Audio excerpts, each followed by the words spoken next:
The day my parents called a quick family meeting at the house I grew up in, I knew something was off before I even walked through the front door. My brother's car was already parked in the driveway, freshly detailed, polished like he was expecting a magazine shoot, not a living room conversation. I pulled up behind him, heart low in my chest, stomach tight with that familiar blend of dread and restraint. I'd learned to carry around them. I stepped inside and there they were. Mom with her arms crossed, Dad pacing like he was preparing for a corporate presentation, and my brother Mark sitting at the dining table like the king of a castle he didn't build. "Have a seat," my father said without looking up. I did, but not because I wanted to, because I already knew resistance would be labeled ungratefulness, and I wasn't in the mood to give them an easy excuse. Mom cleared her throat and said, "We wanted to let you know, formally, that we've finalized the estate planning. The will. It's done." My eyes flicked to Mark, who was already smirking, already holding back a grin like he'd practiced for this moment. I nodded. "Okay, everything will go to Mark," Dad said flatly. "The house, the land, the accounts, the business." I blinked once, twice. "Everything?" I asked. "That's right," Mom said. "And before you react, we want you to understand it's not personal. Mark's earned it." I sat there. The air sucked from the room. Every unspoken favoritism now inked and notarized. "Earned it?" I repeated, calm but cold. "How so?" "He stayed close," Dad said. "He helped with the shop, he took over the books, he kept the legacy alive." "And I didn't?" I asked. "Because I didn't stay in town and marry someone safe? Because I left?" "You chose your path," Mom said, her tone patronizing, like a teacher explaining basic math. "And we respect that. But Mark deserves this." That word again, deserve. As if love and legacy were merit-based trophies. As if the years I spent helping from a distance, making silent sacrifices, picking up the pieces they never saw. None of that counted. I stood slowly, hands steady even as my insides screamed. "Thank you for the clarity," I said. "At least now I know where we stand." "Don't be dramatic," Dad muttered. "It's not like we're cutting you off.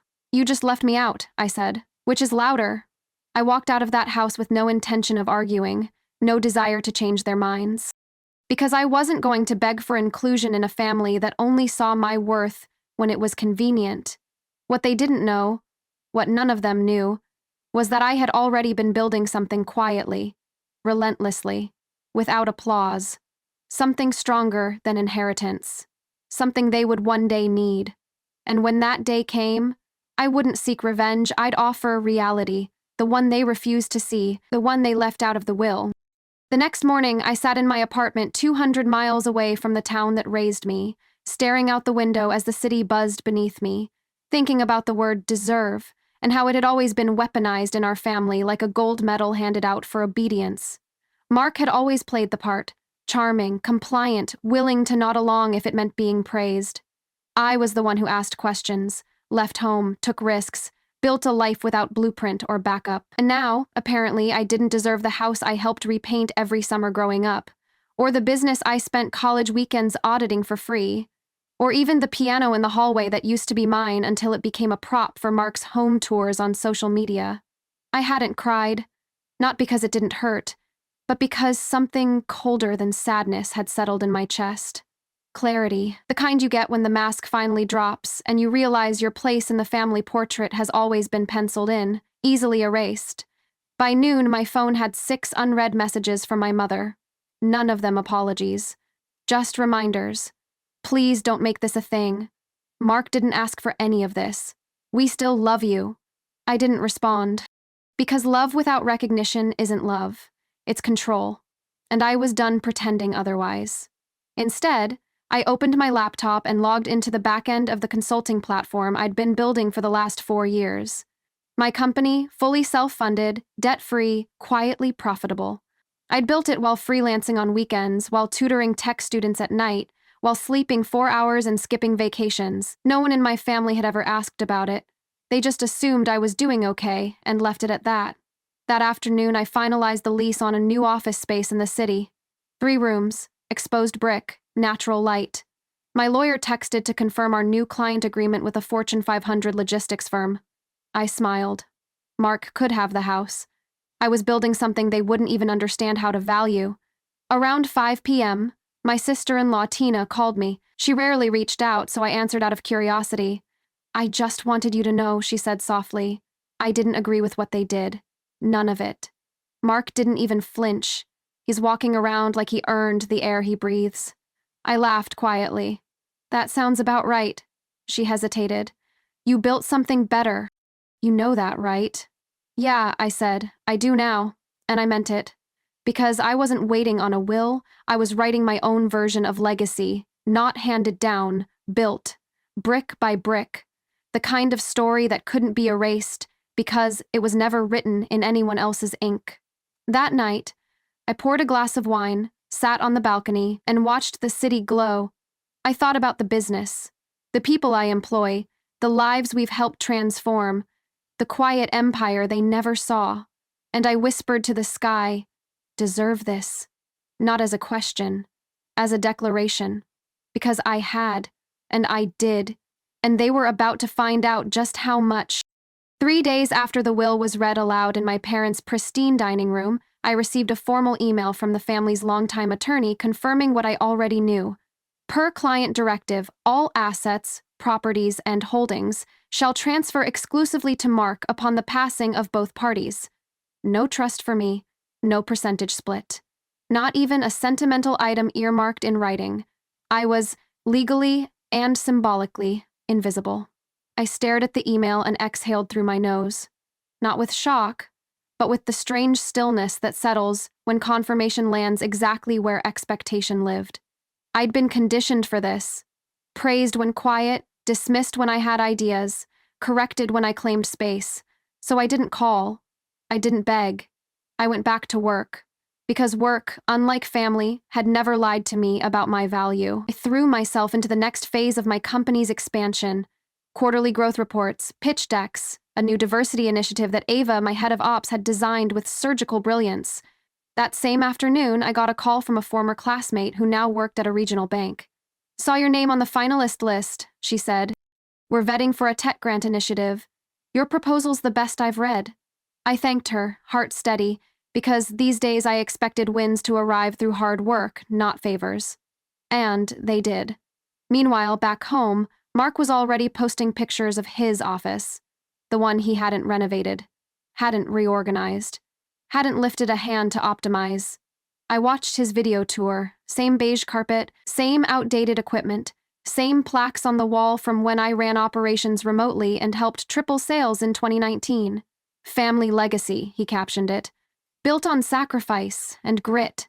I almost laughed, not out of jealousy, but at the audacity of rewriting history in real time. That legacy. I was the grit. I was the unpaid labor. I was the one who taught myself QuickBooks in college so Dad wouldn't get audited again. Later, that week, Tina texted me. Mark's already calling contractors to remodel the guest house. Says he'll Airbnb it. Of course he is, I replied. He's monetizing memory. I closed my phone and went back to work, preparing for a meeting with city officials about our nonprofit pilot, a mentorship pipeline for first-gen coders and system-impacted youth. Something real, something that mattered. Ava walked in mid-presentation and said, I just got off the phone with a lead from the governor's office. They want you to speak at the Tech Inclusion Summit. I blinked. Seriously? You're changing lives, she said. And people are noticing. I nodded, swallowing the lump in my throat, because there it was again. Proof that I didn't need my name in their will. I was already writing it into rooms they couldn't enter. That night, I took a train out to visit the community center where our pilot had launched. A dozen students greeted me like I was someone worth knowing. Not for my last name, but for what I'd built. I walked home under the city lights, and for the first time in weeks, I let myself feel proud. Not for what I'd lost, but for everything I'd never needed them to give. I had earned all of it. And soon, the ones who said I didn't deserve a thing would be the ones calling my name. For help, for guidance, for answers only I had. Because the real inheritance wasn't property. It was proof. And I had that in full. The following Monday, while I was deep in prep for a major investor round, a notification buzzed on my phone. A shared calendar invite titled Family Trust Review, sent from my brother's email with my parents CC'd like it was a corporate memo. I stared at it for a second, then hit decline without blinking. 5 minutes later, Mark called. I let it go to voicemail. He tried again. And again. On the third ring, I picked up. Not out of curiosity, but because I wanted to hear how fake grace sounded on someone who thought power was permanent. Hey, he started, cheerful and clipped. Did you get the invite? I did, I replied. Not interested. Wait, hold on, he said. I think we might have gotten off on the wrong foot last week. Mom and Dad are just trying to do what's fair. I almost laughed. Mark, they gave you everything. You're not trying to be fair. You're trying to look fair. Silence. Then he said, Okay, sure, but I think we should all talk. Maybe revisit a few decisions. There's a lot on my plate right now with the business, and honestly, you're better at this stuff. There it was. The first crack. The first flicker of understanding that legacy without leadership is just weight. You need help, I said. That's what this is about. I'm trying to keep things afloat, he admitted. Dad's systems are ancient. The books are a mess. I didn't realize how much you were doing remotely. You didn't want to realize, I corrected. And now that the accounts are yours, so is the mess. He sighed. Look, if you come back on board, just as a consultant, I'll push for a percentage. We'll make it right. You can't make it right, I said. But you can make it work. And if I'm coming in, it's on my terms. Hat night, I drafted a consulting contract. Not out of pettiness, but out of clarity. I sent it directly to their family lawyer. Fair market rate, 6-month minimum. Full decision-making autonomy over financial operations. My parents didn't respond, but the lawyer did. Signed. Executed. Approved. Ava saw the file and raised her eyebrows. You're going back? I'm walking in through the front door, I said. Not as the forgotten child, as the person they need more than they want to admit. And that's exactly what I became. For 6 weeks, I audited everything. Back taxes, outstanding loans, shady contracts my father had buried in desk drawers. I called vendors, renegotiated leases, restructured the books with forensic precision. Mark barely kept up. My parents said little, except when it was clear how close they'd come to losing everything they'd built to ego. You saved us, my father said one afternoon, voice quiet. No, I replied. I saved what I worked for. You just happened to be in the building. The end of the quarter, I presented the full turnaround plan. You don't need to hand me the keys, I said, but from this point forward, my value is not invisible. My mother nodded slowly. We underestimated you. No, I said. You chose not to see me. There's a difference. As I left that office, contract complete, head high, I realized I wasn't proving anything to them anymore. I was documenting it, for the record, because when the family said I didn't deserve a thing, I built the very foundation they now stood on, and they would never forget it again. 2 weeks after I walked out of the office with the books balanced and the business breathing again, I received a handwritten card in the mail. No return address, just my name in my mother's cursive, the kind she only used for sympathy notes and invitations. Inside, one line. Thank you for saving what we were too proud to admit was failing. No apology, no accountability, just recognition, wrapped in careful distance. I didn't call, I didn't text. I placed the card in a drawer and went back to building a world where I didn't need their approval to matter. My company had just secured a new partnership with an urban tech accelerator, and the press wanted to feature me in their Founder Spotlight series. Talk to us about legacy, the interviewer said. I smiled and said, Legacy isn't what you're handed.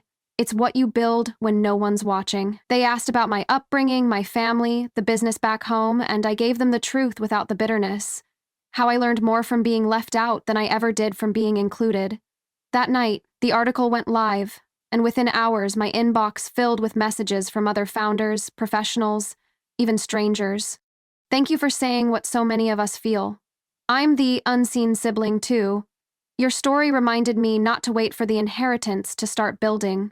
I read every message, humbled and furious that so many people had been taught to believe they had to wait their turn when they were born ready. Later that week, I received another message. this time from the local Chamber of Commerce in my hometown. We're honoring emerging leaders at our annual banquet. We'd like to recognize your contribution to small business reform. I blinked. Emerging? I muttered. Try overlooked. But I said yes. Not for them. For me. For every moment I was told to stay quiet, while Mark was praised for doing the bare minimum. I arrived in a tailored suit, Ava at my side, and took my seat at the table labeled Legacy Innovators. My parents were there too, unexpected, subdued, sitting in the back. Mark wasn't. Of course he wasn't. He never showed up unless the camera was pointed at him. When they called my name, the room applauded. When I took the mic, I paused for a long moment, looking out at the faces that once looked past me. I wasn't supposed to be here, I said. At least not according to some. But I stopped waiting for permission, and I built anyway. More applause. But the real victory was in the stillness that followed, because in that moment they all knew. This wasn't a story of revenge. It was a story of reclamation. And I wasn't here to make them feel guilty. I was here to make myself seen. Because when they said I didn't deserve it, I didn't fight back. I'd built something so undeniable they had to walk through it just to ask for help. And now, whether they acknowledged it or not, they were standing on my foundation. The next morning, a headline from the banquet appeared on the local paper's digital front page. Overlooked no more. Local tech leader honored for reviving family business and reshaping industry standards. My phone buzzed nonstop. Old teachers, distant cousins, even a few of Mark's friends messaged to say they had no idea I was doing all that. I didn't reply to most. I wasn't interested in retroactive validation, but what struck me most was the silence from my parents. No text, no call, no, "We're proud of you." Just the quiet echo of people who suddenly didn't know how to speak to the child they once dismissed. I went to work as usual, but something in me had shifted. Not anger, not resentment, just release. I no longer needed their words. I was too busy living in the results. By noon, Ava walked into my office holding a tablet. "You need to see this," it was a LinkedIn post from Mark. A long, winding caption about the importance of family, legacy, and knowing when to step back. "Sometimes," he wrote, "you realize the strongest leaders were standing beside you all along." It didn't tag me. It didn't say my name. But it said enough. I closed the screen and smiled faintly. "That's as close as I'm ever going to get to a thank you," I said. Ava nodded. "It's a quiet surrender." And it was. That evening, I visited the community center again. Same kids, same cracked linoleum floors, same laughter bouncing through hallways. One of the students, Malik, asked if I would review his first app prototype. "You've done so much with what they gave you," he said. I looked him in the eye. "Actually, I did it with what they didn't." He blinked, then grinned. Even better. On the way home, I thought about the will. The one they wrote in pen, thinking it would define the rest of our lives. But they forgot something. Ink fades. Impact doesn't. What I built wasn't a counterattack. It was a correction. A new blueprint. The next day, the board of the family business sent me a letter inviting me to stay on in an advisory role, not because they suddenly liked me, but because they needed me. Because I had done what none of them could. Turned decline into stability. I declined politely, citing bandwidth. Then I attached a list of 3 consultants I personally trained who could take over. Because this, too, was legacy. Not hoarding opportunity, but creating pathways. That night, Ava poured 2 glasses of wine and asked me what I would have said to my younger self. The version who stood in that living room, hearing the words, "Your brother deserves it." I thought for a moment, then said, "Let them think he does. You'll build the empire they never saw coming." And I meant it. Because when the people who raised you refuse to raise you up, you learn to lift yourself. And in doing so, you become the one thing they never expected. The one they'd have to come to. The one they could no longer ignore. 2 months after the banquet, I received a call from my father that didn't start with small talk or excuses. It started with silence, the heavy kind that only comes when someone has finally seen the damage they once dismissed. "We need your help," he said. I didn't respond. I let him fill the space. "It's the property taxes," he continued, "and the supplier contracts. We're stretched thin. Your brother's trying, but it's a lot." I knew what he wasn't saying, that the business was flailing again. that their golden child didn't know how to swim without a life vest he didn't build himself. "I'm not coming back," I said calmly. "I've already done that once." He hesitated. "Maybe we were wrong." I almost smiled. "Maybe?" "We didn't mean to shut you out," he added, like that changed anything. "You just didn't fit the picture we had in mind." "That's because your picture was always missing me," I said. "And you didn't notice until the frame cracked." He asked if I could just take a look at the numbers. I said I'd think about it, then hung up and stared at the skyline from my office window, floors above the version of myself who used to beg for their attention. That weekend, I met with a real estate lawyer. I wasn't going to fix the business again, but I was going to position myself to acquire it when it inevitably folded. Not out of revenge, out of foresight. Because while they were busy protecting a name, I was building leverage, quietly, legally, unapologetically. The next week, the tech feature ran in the National Magazine, a 2-page spread titled, "The Founder They Didn't See Coming." They used a photo of me standing in front of the new headquarters, smiling just enough to say I wasn't trying to prove anything anymore. I forwarded the link to no one. They'd see it anyway. And they did. My inbox lit up. My mother sent a message. "We're proud, even if we didn't say it soon enough." I didn't reply, because I didn't need that sentence to survive anymore. A few days later, Tina called. "Your brother's thinking about stepping down," she said. "He's overwhelmed." "He always was," I replied. "He just had better cover," she sighed. "I think they're finally starting to understand what they lost." I shook my head. "No, they're realizing what they never built. Because what I'd built didn't come from inheritance. It came from hunger, from being counted out, from knowing that legacy isn't handed down, it's forged. And I'd forged mine in silence, in sacrifice, in the shadow of a brother they thought could do no wrong. Now they knew better, and I didn't need to say a word.